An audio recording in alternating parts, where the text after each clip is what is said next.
Doctor Mohammad Yunus সাহেবের বাসভবনে আমরা এটা নিয়ে প্রতিবাদ করব। পরিষ্কার কোনো কিছুর উত্তর আমরা না পাই তাহলে আগামী 24 ঘন্টার পরে আমাদের পরবর্তী কর্মসূচি আমরা ঘোষণা করব।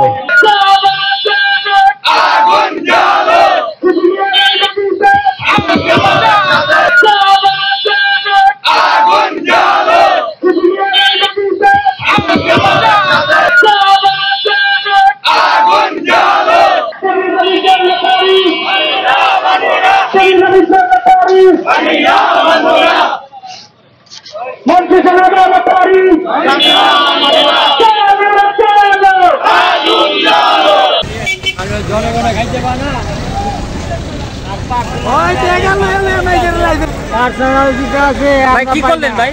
জি, এরপরে যদি এটার পরে যদি তার ভিতরে মনুষ্যত্ববোধ থাকে তাহলে আর কখনো দুর্নীতি করবে না, চুরিও করবে না, অনিয়মও করবে না। সে মানুষকে অনিয়মের ভাষণ দিয়া সে নিজে কিভাবে অনিয়ম করতেছে।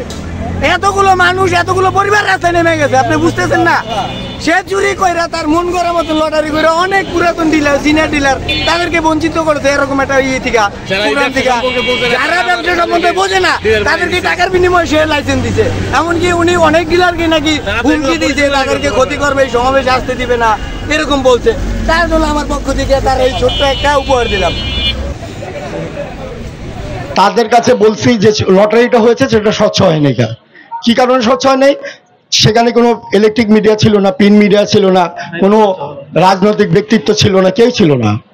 এখানে আমরা চাই এটা স্বচ্ছ, এবং আমাদেরকে দেখায়ও নাই, স্ক্রিনের মধ্যে দেখায়ও নাই। আমরা চাই যদি এটা বাতিল করে এটা যদি স্বচ্ছভাবে না হয়, আমরা 24 ঘন্টা আলটিমেটাম দিলাম। এর মধ্যে যদি না হয় আমরা ইনশাল্লাহ সামনে কঠোর কর্মসূচি দিব, এবং ডক্টর মোহাম্মদ ইউনূস সাহেবের বাসভবনে আমরা এটা নিয়ে প্রতিবাদ করব। আপনাদের সুচিন্তিত মতামত আমাদের জানাবেন।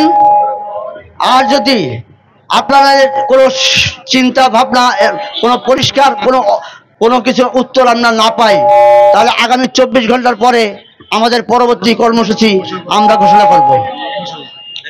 এই বলে আজকের প্রতিবাদ সভা এখানেই সমাপ্ত করা হলো এবং আমরা ছোট্ট একটা